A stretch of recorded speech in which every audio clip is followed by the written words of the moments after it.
Good morning everyone, welcome to my channel Sheikh Musaddiq Informational. So নতুন এটা video লৈ আহিলো তোমালোকৰ সন্মুখত ভিডিওটো স্কিপ নকৰি লাষ্ট লৈকে চাই থাকিবা ইয়াত বহুত ইনফৰমেশন পাবা scooty related doctor Banikanta Kakati award অৰ্থাৎ জিটো স্কিমৰ নাম হল প্ৰজ্ঞান ভাৰতী স্কুটি আৰু এইটো স্কিম ষ্টাৰ্ট হৈছে 2022 চনৰ পৰা ষ্টাৰ্ট হৈছে ফাৰ্স্ট স্কুটি দিছিল 2022 চনত আৰু আজিলৈকে এইটো স্কিম কন্টিনিউ আছে সো সকলোৱে হয়তো এইটো কথা স্থিৰ হৈ আছে বৰ্তমান যে যোৱাবাৰ বা তাৰ আগৰবাৰ ছোৱালী সকলক 60% স্কুটি দিছিল আৰু লৰা সকলক 75% স্কুটি দিছিল আৰু এইবাৰ স্কুটি দিয়া হ'ব 80% সো 80% যদি কৰে ছাত্ৰ ছাত্ৰী সকলৰ কাৰণে এইটো ফেয়াৰ ডিসিশন নহব 80% যদি স্কুটি দিয়া কিয়নো যোৱাবাৰ যেতিয়া স্কুটি দিছিল ছোৱালী সকলক 60 আৰু লৰাক 75 তেতিয়া ডক্টৰ হিমন্ত বিশ্ব শৰ্মাই এটা কথা উল্লেখ কৰিছিল যে এতিয়াৰ পৰা ছোৱালী সকলক আৰু লৰা সকলক একেটা পাৰ্সেন্টেজতে স্কুটি দিয়া হ'ব আৰু সেই পাৰ্সেন্টেজটো 75 হ'ব অৰ্থাৎ লৰা আৰু ছোৱালী সকলকে এইবাৰৰ পৰা 75% তুলিব লাগিব আৰু লগতে কৈছিল যে 2024 চনত যি সকলে পাস কৰি আছে সেই সকলৰ কাৰণে নহয় এই বস্তুটো লাগু কৰা হ'ব এই বস্তুটো ফলপ্ৰসূ কৰা হ'ব 2025 চনৰ পৰা অৰ্থাৎ 2025 চনত যি সকলে পৰীক্ষা দিব সেই সকলৰ কাৰণে 75%ত ছোৱালী আৰু লৰাক উভয়কে স্কুটি দিয়াৰ কথা আছিল সো ইয়াৰ পৰা ভাবিব পাৰা যে ডক্টৰ হিমন্ত বিশ্ব শৰ্মা ডাঙৰীয়াই এইটো কথা কৈছিল যে 75%ত সকলোকে স্কুটি দিয়া হ'ব আকৌ এতিয়ালৈকে 80%ৰ একেবাৰে ক্লিয়াৰলি এইটো ডিক্লেয়াৰ কৰা নাই যে 80%তে আমি স্কুটিটো দিম যদি 80%ত আসলতে স্কুটিটো দিয়ে হেতু ডিক্লেয়াৰেশন কেতিয়া দিব লাগিছিল জানা না হেতু দিব লাগিছিল 2025 চনৰ এক্সামৰ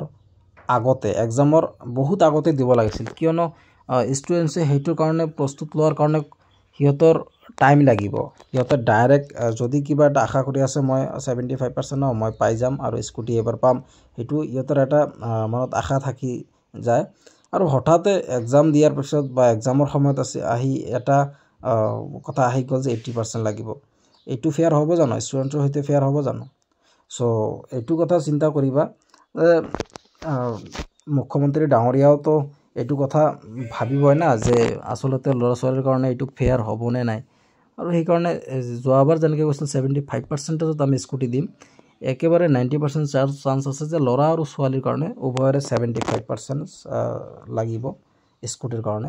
আৰু 80% হোৱাটো একেবাৰে তোমালোকে কনফাৰ্ম বুলি ভাবি নলবা আৰু এইটোৰ কাৰণে চিন্তা কৰি থকাৰ কোনো কথা নাই বৰ্তমান যদি গুগলতো তোমালোকে সাৰ্চ কৰি থাকা কোনো ধৰণৰ ওয়েবসাইটতো তোমালোকে হেতু নাপাবা যে 80% লৰা আৰু ছোৱালীক লাগিব 80% এইটো কত তোমালোকে কনফাৰ্ম কৰিব নোৱাৰিবা সকলোতে এইটো কথাই আছে যে 75% আৰু 60% দিয়া হ'ব ছোৱালীক আৰু লৰা কিন্তু যোৱাবাৰ মুখ্যমন্ত্ৰী ডাঙৰীয়াই যেহেতু 75% উভয়ৰ কথা কৈছিল যদি চেঞ্জ কৰে হেতুলৈ চেঞ্জ কৰিব পাৰে অৰ্থাৎ যদি পাৰ্সেন্টেজটো চেঞ্জ কৰি লয় হিয়তে 75% লৈ চেঞ্জ কৰিব পাৰে কিয়নো যোৱাবাৰ এইটো কথা কৈছিল যে 75%ত আমি লৰা আৰু ছোৱালীক স্কুটি দিম সো চেঞ্জ কৰিলে হেতুলৈ চেঞ্জ কৰিব পাৰে সো আশা কৰো 75%ত সকলে স্কুটি পাই যাবা আৰু স্কুটিৰ কাৰণে কেনে ধৰণে তোমালোকে এপ্লাই কৰিব লাগিব না কেনে ধৰণে কিবা কৰিব লাগিব এইখিনি যদি সকলোখিনি প্ৰসেস ডিটেইলছত স্টেপ বাই স্টেপ সকলো যদি তোমালোকে জানিব খোজা মোৰ চেনেলটো সাবস্ক্ৰাইব কৰি মোৰ চেনেলৰ হৈতে থাকিবা আৰু ইয়াত সকলো ধৰণৰ আপডেট পাবা কিয়নো মই এইটো প্ৰসেসৰ মাজেদি গৈছো অৰ্থাৎ 2022 চনত মই স্কুটিখন পাইছিলো আৰু কমপ্লিট প্ৰসেসখিনি কেনে ধৰণে কৰিব লাগে কি ডকুমেন্টস কেনে ধৰণে কোড জমা দিব লাগে সেই সকলোখিনি বস্তু মই জানো সো মই তোমালোকক এক্সুৱেল গাইড কৰিব পাৰিম আসলতে প্ৰ্যাকটিক্যালি স্কুটিটো কেনে ধৰণে পাবা আৰু কোড কেনে ধৰণে কি কাম কৰিব লাগিব স্কুটিৰ কাৰণে সো আজিৰ কাৰণে এইখিনিয়ে আৰু নতুন কিবা আপডেটছৰ কাৰণে চেনেলটোৰ সৈতে থাকিবা